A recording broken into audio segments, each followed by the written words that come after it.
મારા સાનિધ્યમાં આવતા જતા રહ્યા અને આવી કદાચ પ્રવચનમાં બે વાતો મારી ગળે ઉતારી અને ઘેર જઈને ખાલી પાલન કરવાની ઈચ્છા કરી ને તોથી તમારા સુખના અજવાળા બતાવું મેલડી. ખાલી મારા બોલવાથી કશું ના થાય, મારા આશીર્વાદ આલવાથી કશું ના થાય, બે હાથ મૂકીને તમને 1000 વખત આશીર્વાદ કરું તોય કશું ના થાય, જ્યાં સુધી તમે આ સત્યતાની વાતો, ધર્મની વાતો, ધર્મના નીતિ નિયમ તમારા જીવનમાં ઉતારો નહીં, આ ઉપદેશ તમારા જીવનમાં અમલ ના કરો, ત્યાં સુધી તમે સુખી નહીં થાઓ. એટલે હું ખોટી એવી આશાએ નહીં હાલતી કે દરેકના આશીર્વાદમાં દુઃખ મટાડી દઈશ. ના, એ અશક્ય છે. તમારા મારા જેટલા કર્મો ચેક કરવા પડે, તમારા નહીં તમારા બાપ દાદાના ચેક કરવા પડે, તમારી માતાઓના ગુના હોય એ ચેક કરવા પડે, તમારા નડવાવાળા દેવ ચેક કરવા પડે. હું તો એ માતા છું, તમારા પૂર્વ જન્મનું હુંધીના કર્મો ચેક કરી આવું પછી આશીર્વાદ આલું. હું એ મેલડી છું. આ બધો હિસાબ કરી અને જોઉં કે એની પેઢીમાં જેટલા હારા કર્મ છે, એટલે જોઉં કે હારા કર્મ ઓછા લાગે છે અને ખોટા કર્મો વધી ગયા છે. એટલે તમને એવી પ્રેરણા પૂરું પ્રવચન રૂપી શબ્દોથી તમારી અંદર એવી પ્રેરણા પૂરું કે દીકરાઓ પુણ્યદાન કરજો, કોઈ દુખિયારાનો મદદ કરજો, સેવા કરજો, કોઈનું અહિત ના કરતા, કોઈનું ખોટું ના કરતા, કોઈનો નેહાકો ના લેતા. આવા કદાચ મારા મુખેથી શબ્દો વાપરી અને અંદર પ્રેરણા થઈ અને તમે જીવનમાં ઉતારો ને, એટલે થોડું થોડું જે પાપ થયેલું હોય ને એ તમને ખબર ના પડે કે આ તાજવું ચારે ઓમથી ઓમ હાલક ડોલક થતું હોય, પણ પાપ થયેલું હોય ને ધીરે ધીરે મારા આશીર્વાદથી, મારી પ્રેરણાથી તમે પુણ્યદાન કરતા થાવ ને, એટલે આ પાપનું પલ્લું આ બાજુ હોય ને તો પુણ્યનું કરતા કરતા કરતા કરતા કરતા આમ ઊંચું કરી નાખું. હું એ મેલડી છું. એટલે જીવનમાં આ જરૂરી છે, આ યાદ રાખજો. તમે હજારો ભૂવા ફર્યા છો, પણ હજારો ભૂવામાંથી કોઈ આવી મારા જેવી વાત નહીં કરવા વાળી મળી હોય. આવું મેલડી કહું, કોઈ નહીં મળ્યું હોય જગતમાં. જેમ કે બધાને દુઃખની પડી નહીં. તમે હારા લુગડે કદાચ ટાઈટ માઇટ આમ સફેદ કપડામાં જ્યાં ઇસ્ત્રી ટાઈટ જ્યાં છો ને, હારી ઘડિયાળ પહેરીએ છે ને, હારી ગાડી લઈને જ્યાં છો ને, તો અમે એનો સ્વાર્થ જ દેખાય કે જેટલા પૈસા હાલી શકશે. વીઆઈપી માટે, વીઆઈપી ના દર્શન માટે અલગથી વ્યવસ્થા કરેલી હોય, પણ જ્યારે મારું સાનિધ્ય એવું હોય ને કે વીઆઈપી ની લાઈનમાં ઉભા રાખું. હું એ મેલડી છું. ગમે તેવો કરોડોપતિ, અજબોપતિ આવ્યો હોય ને, પણ મારા સાનિધ્યમાં એવું નહીં જોયું હોય કે એને સીધો લાઈન સ્ટેજ ઉપર દર્શન કરાયા હોય. શમ ગરીબોની માતા છું, ગરીબોની ચમ માતા છું. ગરીબનું કોઈ વાપરવા વાળું નહીં છે નહીં. તમે સત્ય હશો, સાચા હશો, છતાંય આજ તમને કોઈ સાચો ન્યાય આલવા વાળું નહીં જગતનું. આજ ગરીબને કોઈ મારી જાય ને તો એનું કોઈ વાપરવા વાળું નહીં છે. કેસ કરશો, પોલીસ સ્ટેશન જશો, કોર્ટ કચેરી કરશો, છતાંય આજ તમારો સાચો ન્યાય નહીં મળે. પણ ભલે પોલીસ સ્ટેશનમાં, કોર્ટ કચેરીમાં કદાચ તમારો સાચો ન્યાય ના મળે, પણ જે મારા વાલા ભક્તો મારા મેલડી ના બની ગયા હોય ને, તો હું મેલડી એવું કહું છું, દુનિયાની કોર્ટો કદાચ તમારો ન્યાય ના કરે, પણ જગતમાં હું હાઈકોર્ટ મેલડી ન્યાય ના કરવા આવું તો મેલડી મટી જાઉં.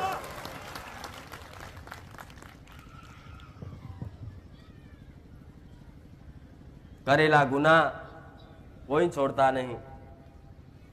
એવી રીત તમારા બાપ દાદાએ અત્યાર સુધી કઈક ગુના કર્યા છે, અને કોઈએ બાપ દાદાએ કઈક હારા પુણ્ય કરીએ છે. એ તમારા બાપ દાદાએ જો હારું પુણ્ય કર્યો છે ને, તો અત્યારે તમારે ચોય ભટકવાની જરૂર નહીં પડી હોય. મંદિરો મંદિરો ભૂવા ભૂવા, પણ ક્યાંક ને ક્યાંક વાતે એક ખોટું કર્મ થઈ ગયું હોય ને તો પેઢી બરબાદ થઈ જાય.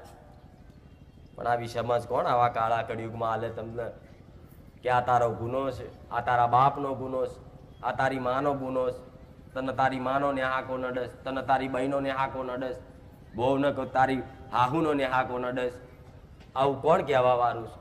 છતાંય કદાચ આવી ઝીણી ઝીણી વાતોનું ધ્યાન રાખી અને મારા ભગવાનના દરબારમાં પૂછી અને તમને આટલી વાતે જણાવી દઉં છું હું મેલડી, કે તને જગતમાં કોઈ માતા નહીં નડતી, તને જગતમાં કોઈ ભગવાન નહીં નડતા, જગતમાં તને કોઈ ગ્રહો નહીં નડતા, બસ તને નડતા હોય તો તને તારા મા બાપના નેહાકા.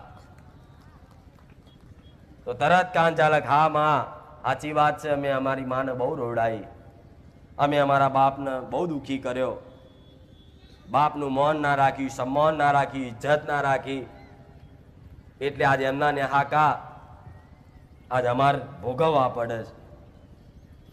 તો મા બાપના નેહાકા લીધા હોય, હોવે સાસુ સસરાના નેહાકા બરોબર લીધા હોય, અને મારા જેવી કદાચ ગમે તેવી જાગતી સતવારી માતાને આગળ આવીને માથા 1000 વખત પસાડો ને પણ તમારું ભલું નહીં થાય. હું મેલડી આવું, શું થશે? થશે.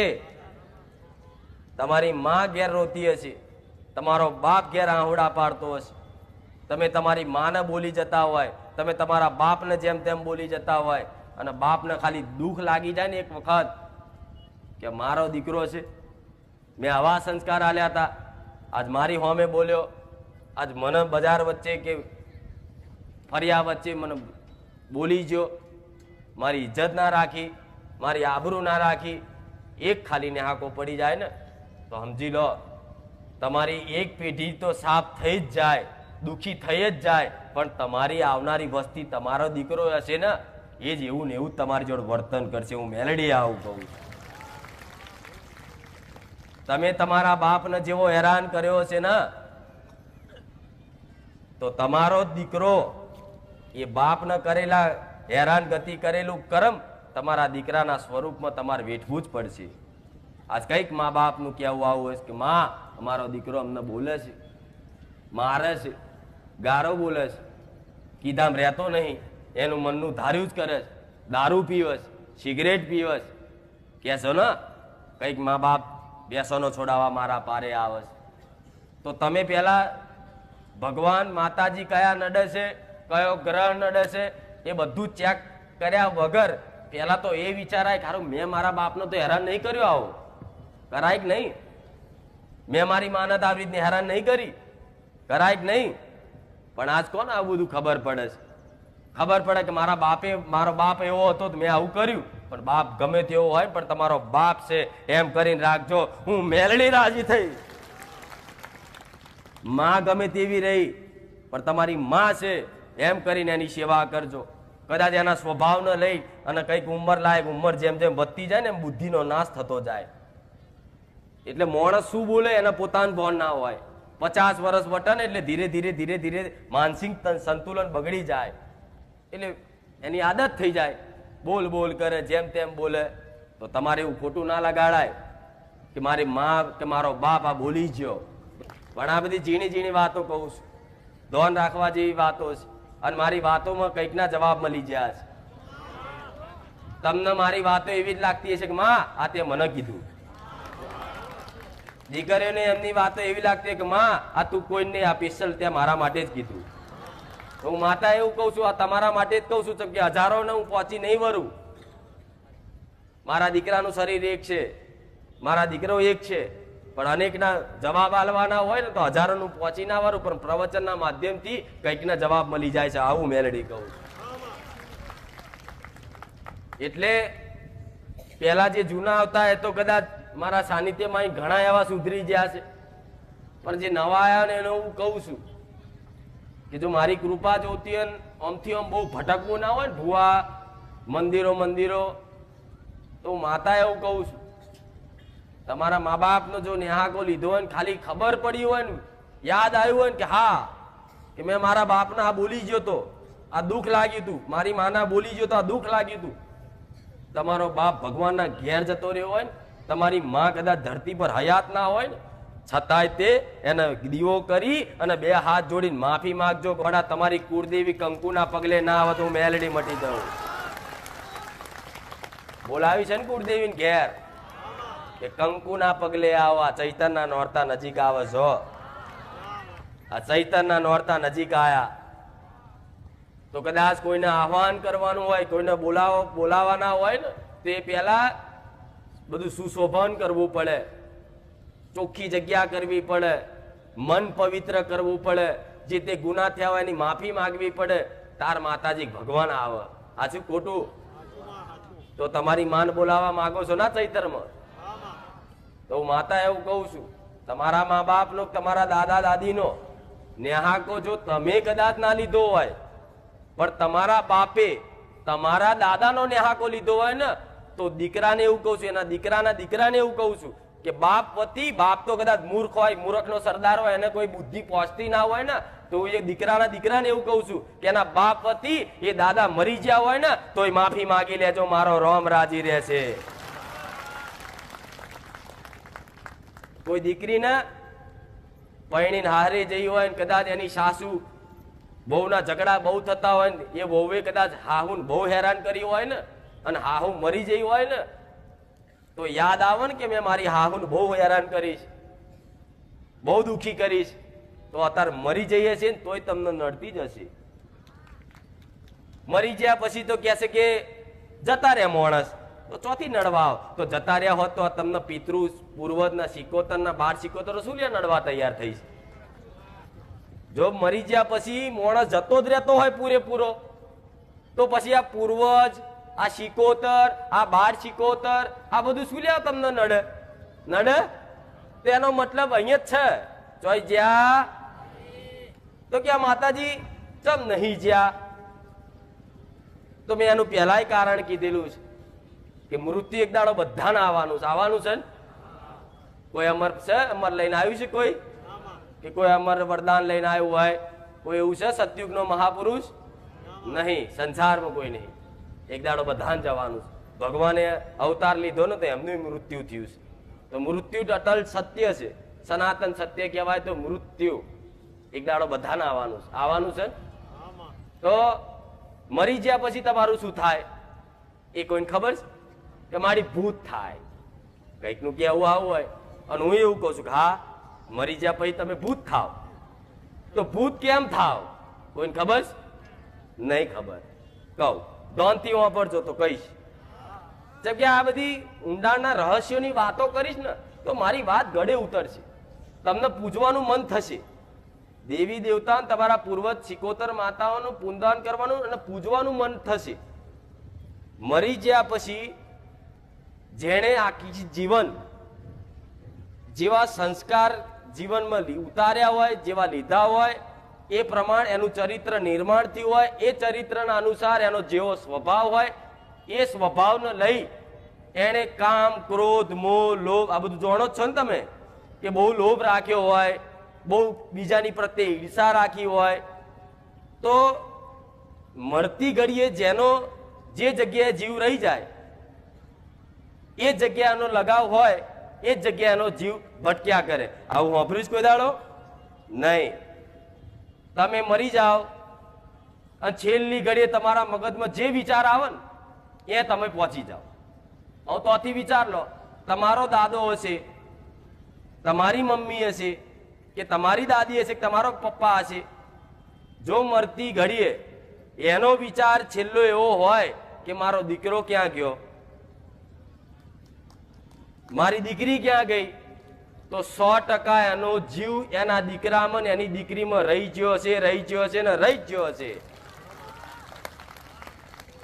તો આમાં તમારે પ્રમાણ લેવાની જરૂર પડે કે દાદા થયા છે કે નહીં થયા. તો દાદા એવા તો સંન્યાસી તો નતા કે ડાયરેક્ટ રોમનું નામ લઈને ડાયરેક્ટ મોક્ષ થઈ ગયો. આ શું ખોટું? કોઈ ડોશી હોય ઉંમર લાયક દાદી તમારી, એ દાદીને ઘરેણા બહુ વાલા, આખી જિંદગી એવું જ કર્યું, મારા ઘરેણા છે, મારા છે, મારા છે. વહુને પહેરવાય ના હાલે એવી કઈક ડોશીઓ હોય છે હતા. એ પહેરે નહીં, હાલે નહીં, હંતાડીને રાખે. એટલે આખી જિંદગી જો એના ઘરેણા ઘરેણા ઘરેણા મારા દાગીના દાગીના કર્યું હોય ને, અને છેલ્લી ઘડી એનો જીવ ચો રહી જાય દાગીના. એટલે એ દાગીના જો એનો જીવ રહી જાય તો એ તિજોરી જે જગ્યાએ તમે દાગીના મેળો ને એ જ જગ્યાએ મોટા ફેરા કરે. આ શું ખોટું? પણ અને અનુભવ થાય છે જ કઈક ને. અને એ દાગીના જો કદાચ એ વહુ પહેરે ને એના મરી ગયા પછી, તો એ ડોશી એને બીમાર પાડે. આ શું ખોટું પર? કોઈનો પપ્પા હોય દાદા હોય તો દાદા એમ કે આ ઘર મેં બહુ મહેનતથી બનાવ્યું છે, આ મારું ઘર છે, મારું ઘર છે. ઉપડી નીકળી જાય મારા ઘરથી બહાર નીકળી જા, તાર જો રખડવું હોય તો રખડ, મારું ઘર છે, મારું ઘર છે. એમ આખી જિંદગી તમારી જોડે મારું મારું મારું કરતો હોય અને છેલ્લી ઘડીએ કદાચ મળતી ઘડીએ તે એને ચિંતા એ જ થતી હોય, સારું આ મરી ગયા પછી આવડું મોટું ઘર શું થશે, એટલે એને જીવ ચોરાઈ જાય. તો પછી ભગવાનની ધામમાં આત્મા જાય, સ્વર્ગમાં જાય? જાય એમ કહો. એ જ ભટક્યા કરે ને પછી એ જ ઘર તમે વેચી મારો ને તો તમે હેરાન થાવ, દુઃખી થાવ. એ જમીન જમીન કરતો એને જમીન વેચી મારો ને તો તમે દુઃખી થાવ. પણ હું માતા એવું કહું છું કે આ દેવ થવા પાછળના કારણ આવા હોય છે, પૂર્વજ સિકોતર. જો કોઈ એવું કે અમાર તો પૂર્વજ ભાઈ સ્વર્ગમાં જતા રહ્યા, અમે તો હરાઈ દીધા ને એટલે મોક્ષ મળી ગયો, તો મોક્ષ એમને એમ મળે છે? મોક્ષ ખાલી આમ થોડું 5000 હાલી વિદ્યાઓ કરાય, મંત્રો થોડા બોલાવડાય, શું તમારા દાદાને મોક્ષ મળી જાય? મળે ના મળે. એના માટે તો સાધુ સંતો આખો સંસાર ત્યાગ કરી દે છે ને તપસ્યા કરે છે, તોય કદાચ એમની એક ઈચ્છા ખાલી બાકી રહી જાય ને ધરતી પર, તોય એમને ફરી અવતાર જન્મ લેવો પડે છે. એમને મોક્ષ નહીં મળતો. હું મેલડી આવું બોલું એટલે કોઈ આવું કહેતું હોય કે તમારા દાદાને મોક્ષ અપાઈ દઈએ, આ વિધિ કરી દો, હું એવું કઉ છું કે આ ગલતી ના કરતા. કોઈ તમારે દાદીની કોઈ એવું કહેતું હોય વારે ઘડીએ દાદી સપનામાં આવે છે, લાવો એને મોક્ષ અપાઈ દઈએ, એની તર્પણ વિધિ કરી દઈએ, હરાઈ દઈએ, તો હું એવું કઉ છું ભૂલ ના કરતા. 100% દુઃખી થશો. અને દુઃખી થશો ને તો દાદી દાદા પૂર્વજ થયેલા નડતા હશે એ હાથમાં નહીં આવે.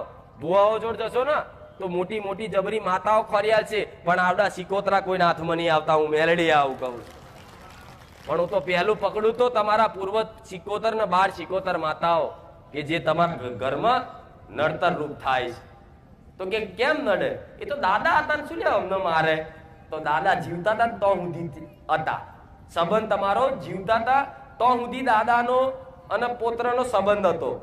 મરી ગયા પછી તો કહે છે કે દેવ થઈ ગયા, અને દેવના કોઈ મનુષ્ય જોડે એવો સંબંધ હોય? એટલે એ દુઃખી થશે ને જેટલો, એને ભટકવાનું જેટલું થશે ને એટલા તમને દુઃખી કરશે ને હેરાન કરશે. અને હેરાન કરવાનો મેં લક્ષણો બતાવ્યા છે. જો તમારો ઘરમાં તમારો દીકરો તમારું કયું ના માનતો હોય ને તો પહેલું ચેક તો એ કરજો કે અમારા પિતૃદોષ તો નહીં.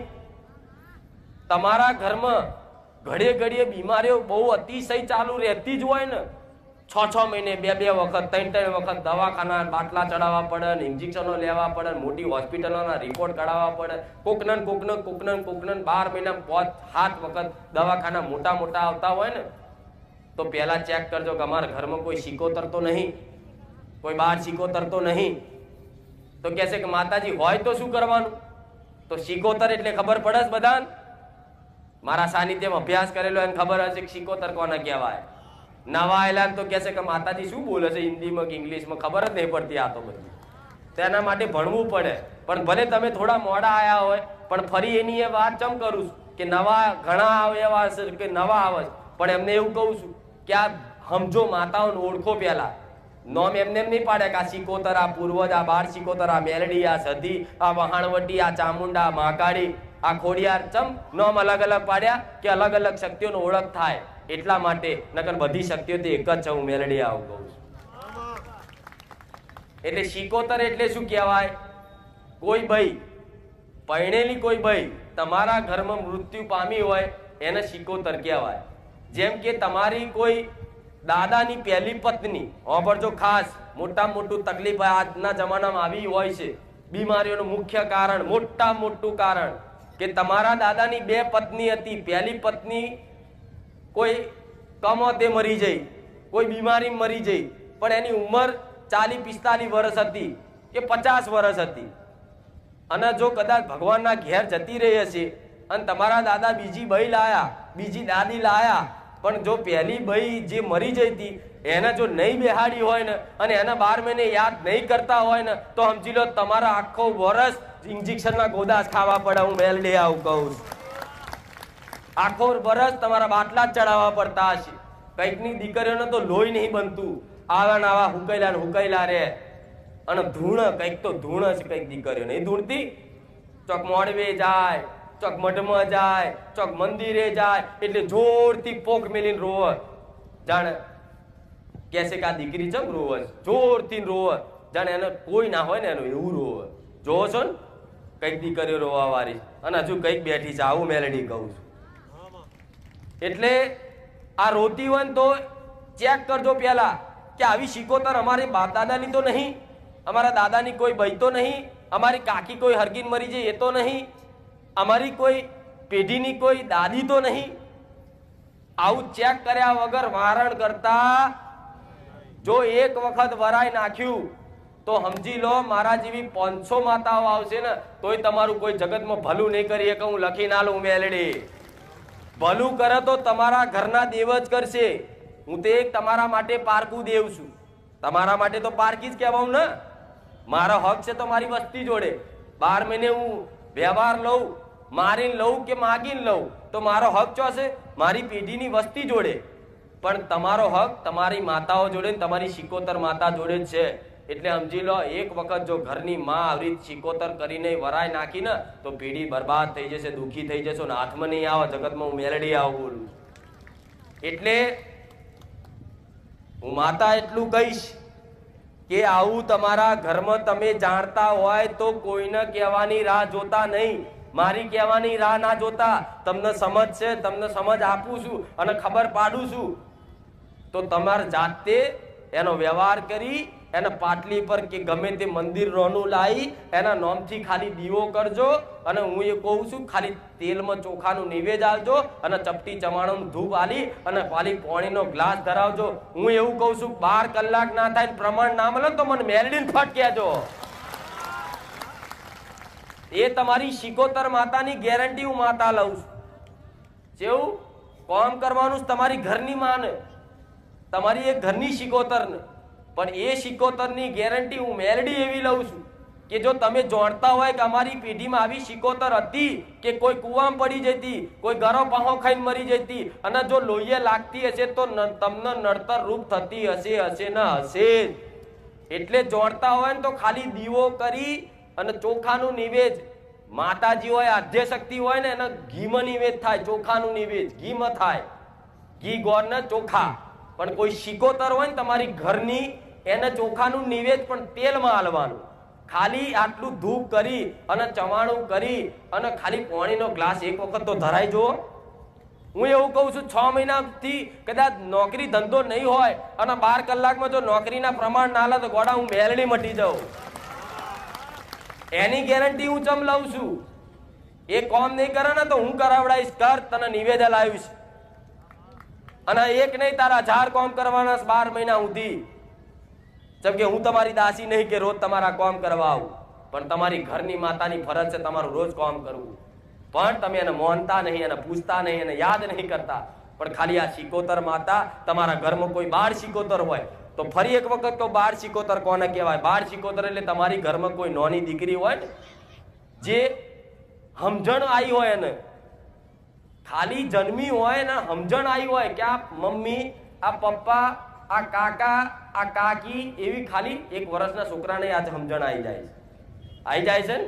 1 વર્ષનું છોકરું હોય ને એ 1 વર્ષનું છોકરાને એવી ખબર પડે કે આ મારા માં છે, આ મારા પપ્પા છે, ખબર પડે છે ને. તો એટલું નાનું બાળ જો કદાચ કોઈ બીમારીના કારણ કોઈ કમોતે આટલું બાળ બી કદાચ 1 વર્ષનું હશે અને એને ખાલી સમજણ આવી હશે કે આ મારા મમ્મી પપ્પા કે મારા દાદા દાદી, અને બોલતા આવડ્યું હશે એને કે ખાવું છે કે મમ્મ ખાવું છે, ખાલી બોલતા ભાષા થોડી આવડી હશે ને, એની સમજ આ ધરતી પર આવી હશે ને. હું માતા એવું કહું છું 1 વર્ષનું બાળ હશે ને તો એ બાળ શિકોતર તમને લાગશે ને લાગશે. હું મેલડી આવું કહું છું. જેમ કે એને તો જીવન જોયું જ નતું. એ તો ખાલી ધરતી પર જન્મ લીધો ને તરત ભગવાનના ઘેર જતી રહી, એટલે એને તો જીવન જોયું જ નહીં. એટલે આત્મા એક છે ને એ જેટલી કકડતી હોય, આવી કઈક નાની દીકરીઓના દુઃખના મોટા કારણ આવડી માતાઓ હોય છે. આટલી બાળ શિકોતર માતાઓ હોય છે. કઈક દીકરીના સ્વભાવ બગાડે, કઈક દીકરીને ક્રોધ કરાવે, કઈક દીકરીના છૂટા છેડા કરાવે, કઈક દીકરીને જબરી બીમારીઓ નાખે. આવડી એટલી બાળ શિકોતર. પણ આજના મનુષ્ય એટલા મૂર્ખા છે કે બાળે ઘડીએ જો સપનામાં આવતું હોય ને કે અમને કોઈક નાનું બાળ દેખાય સપનામાં, ઘડે ઘડે કોઈ નાની દીકરી સપનામાં આવે, કોઈ ખાટલે આવીને બેસી જાય અને ઘરમાં 4-5 જણના આવા અનુભવ થયા જ હશે કે નાની કોઈ દીકરી આવે, પણ છતાંય આજના માણસો કોઈ આગળ વિચાર કરે નહીં અને એનો વ્યવહાર પૂરો ના થાય ને એટલે તમે દુઃખી થાવ. હું મેલડી આવું કહું. એટલે ખાલી નોની એમથી 12 સમજી એને જતું ના કરતા. જો મને માનો છો ને અને સુખી થવું છે ને, સુખની આશા લઈને આવ્યા છો ને, તો મારા મત બતાયા માર્ગ ઉપર હેડવું પડશે. હું જેમ કહું છું એમ કરજો. હું ગેરંટી આલું છું. હોનાના પત્રકમાં કહેતા હોય તો સિક્કો મારીને ગેરંટી આલું. જો એમાંથી પલવાર આગી પાછી વાત થાય ને તો હું મેલડી ગાદી છોડ દઉં. જગતમાં કોઈ ભૂ આવી ગેરંટી નહીં આલે. હું ગેરંટી આલું છું. જો કદાચ મારી વાતનું પાલન કરો ને સુખના અજવાળા ના મળે ને ગોડા, તો ગાદી પર બેહવાનું ધૂણવાનું બંધ કરી દઉં. આ એમને મેરા નહીં થતા. હજારો માણસ એમને એમ નહીં આવતા. મારા શબ્દોનું જેને જેને પાલન કર્યું છે ને એના જીવનમાં સુખના અજવાળા દેખાયા છે. તારે આ બધા આયા. એટલે નવા આયા એના માટે સ્પેશિયલ ફરી પ્રવચન કરું છું કે આ ધોન રાખજો. તો કહે છે કે માતાજી કેટલા દીવા કરવાના? તો હું એવું કહું છું, તમારા ઘરમાં એક શિકોતર હોય ને તો એક શિકોતરનો એક અલગ દીવો, બીજી શિકોતર હોય તો એનો અલગ, 12 શિકોતરનો અલગ, એમ ખાલી 3 દીવા થાય ને તો ભલે 3 થાય, પૂર્વજનો કરીને 4 થાય તો ભલે 4 થાય, અને 5મો 6ઠો તમારી માતાનો. ભલે હું તો કહું 7 દીવા કરવાના થાય ને તો કરજો. કોકદાર સમયગાળો ચોઘડી એવું બનશે અને તમારી માતા એવું રચાવશે ને કે એક જ દીવામાં બધું આવી જશે. પણ પહેલેથી જ તમે એમ કહો કે ના બધા આટલા બધા દીવા કરવાના, તો હું એવું કહું છું પહેલા અલગ અલગ કરી તો જુઓ. તમારો ભાવ દેવ ચેક કરી લેશે અને ચેક કરી લેશે ને પછી તમારો પૂર્વજ શિકોતર માતા એમ કે છે, દીકરા તું મને 12 મહિને એક વખત હાલતો હું રાજી છું. જેમ પહેલાના ગઈડિયા હાલતા 12 મહિને એક જ વખત આટલો ગોખલો હોય, ગોખલામાં 12 મહિને એક જ વખત ચવાણું ધૂપ કરીને હાલે, પણ 12 મહિના એ ગઈડિયાનું કામ કરે. એટલે ઘેર બેઠા આટલું તો કરો, કઈ ના કરો તો આટલું તો કરો. શિકોતર તમારી પેઢીની હોય, 12 શિકોતર હોય, અને ત્રીજી કહેવાય તો દાદી શિકોતર, જે ડોશી. મેં હમણાં ડોશીની વાત કરી ને, એવી કોઈ ઉંમરલાયક ડોશી હોય ને અને એનો જીવ હારો ના હોય, અમુક ડોશીઓનો જીવ ભાઈઓનો જીવ હારો ના હોય ને, મારું મારું મારું કર્યું હોય ને, એટલે આખી જિંદગી જે મારું મારું કર્યું હોય, જેવો ભાવ રાખ્યો, જેવો લગાવ રાખ્યો ને એનો જીવ યાદ ભટક્યા કરશે. એટલે જો એવું લાગતું હોય કે અમારી ડોશી બહુ જીવ બારતી હતી, અમારી માં બહુ જીવ બારે એવી હતી, તો એને એક બાજુ પાટલી પર દીવો કરીને કહેજો કે બા એક જગ્યાએ ઠેકાણું લઈ લે, તું આમથી આમ ના ફરી, અમને હેરાન ના કર ને, તું સ્વર્ગમાં જા. આ શું ખોટું? એટલે દીવો એટલે સ્થિરતા છે. પેલી આત્મા આમથી આમ ભટક ભટક ભટક આમથી આમ રગવાઈ થતી હોય, પણ એક જગ્યાએ પાટલી પર દીવો કરો એટલે દીવો એક સ્થિરતા છે, સ્થિર થઈ જાય. અને દીવો એટલે અગ્નિ, એટલે શું કહેવાય? સંદેશા વાહક દેવ. ભગવાનના દરબાર સુધી ધરતી પરનો કોઈ પણ સંદેશો ભગવાન સુધી પહોંચાડવો હોય ત્યારે અગ્નિની જરૂર. જેમ તમે લગ્નના હાથ ફેરા ભરો તો વચ્ચે અગ્નિની સાક્ષી જોઈએ, દીવાબત્તી કરો તો એ અગ્નિ જોઈએ, હવન કરો તો એ અગ્નિ જોઈએ, તમને મૃત્યુ થાય તો એ તમને અગ્નિદાહ કરવામાં આવે. એટલે અગ્નિદેવ એક સંદેશા વાહક દેવ છે. તે એવી રીતે તમારા પૂર્વજનો શિકોતરનો નામનો દીવો ચાલુ કરો ને એટલે સીધો એ અગ્નિદેવ સંદેશો ભગવાનના દરબારમાં લઈ જાય, તમારી દાદીનો, દાદાનો, તમારી 12 શિકોતર માતાનો. એટલે ભગવાન તરત એના શરણમાં લઈ લે, તું તાર અહીં બેસ અને તારે વસ્તીનું કામ 12 મહિના કર. હું મેલડી આવું કહું છું.